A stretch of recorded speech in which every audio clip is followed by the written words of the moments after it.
Hi నమస్తే నేను మీ Sonia welcome back to our channel smart Soni Shiva. ఈ రోజు మన వీడియోలో నవరాత్రుల్లో 7వ రోజు అమ్మవారికి పెట్టే ప్రసాదం అలాగే 8వ రోజు ప్రసాదాన్ని ఈ వీడియోలో చూపించబోతున్నాను। అమ్మవారికి ఎంతో ఇష్టమైన 7వ రోజు ప్రసాదం కదమ్మం, 8వ రోజు ప్రసాదం పరమాన్నం అన్నమాట। సో ఈ వీడియోలో నేను చాలా షార్ట్ గా అలాగే ఈజీ వేలో చూపించబోతున్నాను। ప్రీవియస్ వీడియోస్ లింక్స్ అన్ని కూడా డిస్క్రిప్షన్ లో ఇస్తాను, ఒకసారి వెళ్ళి చూసేయండి।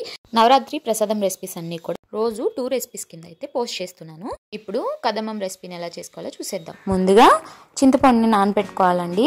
సో మీరు తినే పులుపుని బట్టి నానబెట్టుకోండి। నేనైతే చిన్న నిమ్మకాయ సైజ్ అంత చింతపండుని బౌల్లో వేసుకొని వేడి నీళ్ళు పోసుకొని నానబెట్టుకుంటున్నాను। వేడి నీళ్ళు పోస్తే త్వరగా నానిపోతుంది।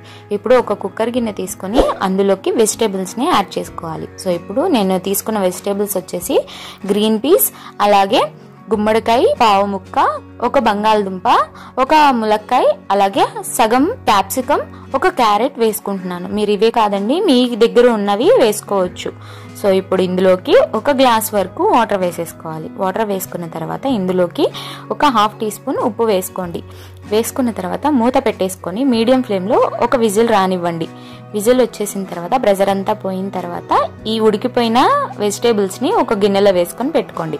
ఇప్పుడు అదే కుక్కర్ గిన్నెలో ఒక కప్ రైస్ తీసుకోవాలి। మీరు కప్తోనైనా అలా గ్లాస్తోనైనా తీసుకోవచ్చండి।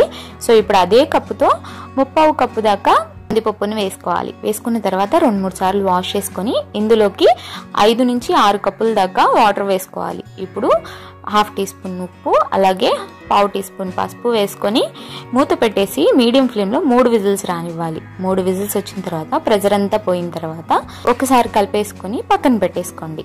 స్టవ్ మీద ప్యాన్ పెట్టేసుకొని 2 టేబుల్ స్పూన్ దాకా గీ వేసుకోవాలి। ఇందులోకి 1 టేబుల్ స్పూన్ దాకా జీలకర్ర, అలాగే 2 రెమ్మల కరివేపాకు వేసుకొని ఈ తాలింపుని కొంచెం వేగనివ్వండి। ఇది కొంచెం వేగిన తర్వాత ముందుగా ఉడికించి పక్కన పెట్టుకున్న కూరగాయ ముక్కల్ని వేసేసుకోవాలి వాటర్తో సహా। వేసేసుకొని ఇందులోకి ఇప్పుడు ముందుగా మనం నానబెట్టుకున్నాం కదా చింతపండుని గుజ్జు తీసుకొని వేసుకోవాలి।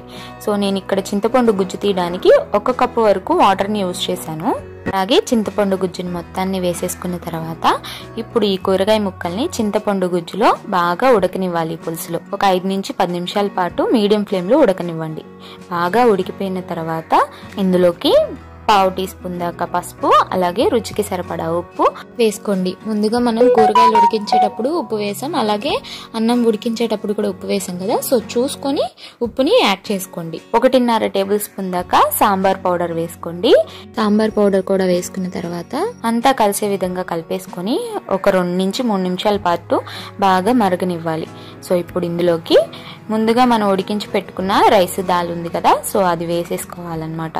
వేసేసుకొని అంతా కలిసే విధంగా కలిపేసుకోవాలి। అంతా కలిపేసుకున్న తర్వాత ఇప్పుడు ఇందులోకి 1 లేదా 2 టేబుల్ స్పూన్ దాకా గీ వేసుకోండి। గీ వేసుకున్న తర్వాత సన్నగా చాప్ చేసుకున్న కొత్తిమీరని కూడా వేసేసుకొని అంతా ఒకసారి కలిపేసుకొని ఒక 1/2 నిమిషం పాటు లో ఫ్లేమ్లో ఉడకనివ్వండి। గీ ఫ్లేవర్ అనేది రైస్కి పడుతుంది, బాగుంటుంది। సో ఒక హాఫ్ మినిట్ తర్వాత స్టవ్ ఆఫ్ చేసేసి పక్కకు దించేసుకొని అమ్మవారికి ప్రసాదంగా పెట్టడమే, అంతేనండి। అమ్మవారికి ఎంతో ప్రీతికరమైన కదమ్మం రెసిపీని చాలా ఈజీగా చేసుకున్నాం కదా। సో ఇది చేసుకోవడం చాలా ఈజీ, అలాగే హెల్తీ కూడా। 7వ రోజు ప్రసాదం కదమ్మం రెసిపీని చూసేసాం కదా, ఇప్పుడు 8వ రోజు ప్రసాదం క్షీరాన్నాన్ని ఎలా చేసుకోవాలో చూసేద్దాం। ముందుగా ఒక బౌల్లో ఏదైనా ఒక కప్పు కొలతతో గానీ గ్లాస్ కొలతతో గానీ 1 కప్పు వరకు బియ్యాన్ని వేసుకొని 2-3 సార్లు వాష్ చేసుకొని నీళ్లు పోసుకొని నానబెట్టుకోవాలి ఒక అరగంట। తర్వాత పొంగల్ చేసే గిన్నె తీసుకొని అందులోకి 2 కప్పుల దాకా నీళ్లు, 4 కప్పుల దాకా పాలు వేసుకోవాలి। ఇక్కడ బియ్యాన్ని ఏ కప్పుతో అయితే కొలుచుకున్నామో సేమ్ అదే కప్పుతో అన్నిటినీ మెజర్ చేసుకోవాలన్నమాట। సో ఇప్పుడు మనం మొత్తం టోటల్ గా 6 కప్పుల వరకు వేసుకున్నాం। సో ఇప్పుడు ఆ పాలని పొయ్యి మీద పెట్టుకొని ఒక పొంగు వచ్చేంత వరకు మరిగించుకోవాలి। పొంగు రాగానే మనం కడిగి నానబెట్టుకున్న బియ్యాన్ని వాటర్ ఏమీ లేకుండా వేసేసుకొని ఒకసారి అంతా కలిపేసుకొని మూత పెట్టేసుకొని మీడియం ఫ్లేమ్లో మధ్యలో కలుపుకుంటూ ఉడకనివ్వాలి। సో ఈలోపు మనం ఇంకో బర్నర్ మీద గిన్నె పెట్టేసుకొని బియ్యం తీసుకున్న కప్పుతోనే 1.5 కప్పు దాకా బెల్లాన్ని, తురుముకున్న బెల్లాన్ని వేసుకొని అందులోకి 1/2 కప్పు వరకు నీళ్లు వేసుకొని బెల్లాన్ని బాగా కరిగించేసుకోవాలి। మనకి ఇక్కడ ఎలాంటి పాకం రానవసరం లేదు, బెల్లం కరిగితే సరిపోతుంది। ఇలా కరిగించుకున్న బెల్లాన్ని స్టవ్ ఆఫ్ చేసేసి పక్కన పెట్టి చల్లారనివ్వండి। పొంగల్ని మధ్యలో కలుపుకుంటూ బాగా మెత్తగా ఉడికించుకోవాలి। పొంగల్ మొత్తం ఉడకడానికి ఒక 20 మినిట్స్ అన్న పడుతుందండి. సో ఈ రైస్ మొత్తం మెత్తగా బాగా ఉడికిపోవాలి. మధ్య మధ్యలో గెంటితో స్మాష్ చేసుకుంటూ ఉడికించుకోండి.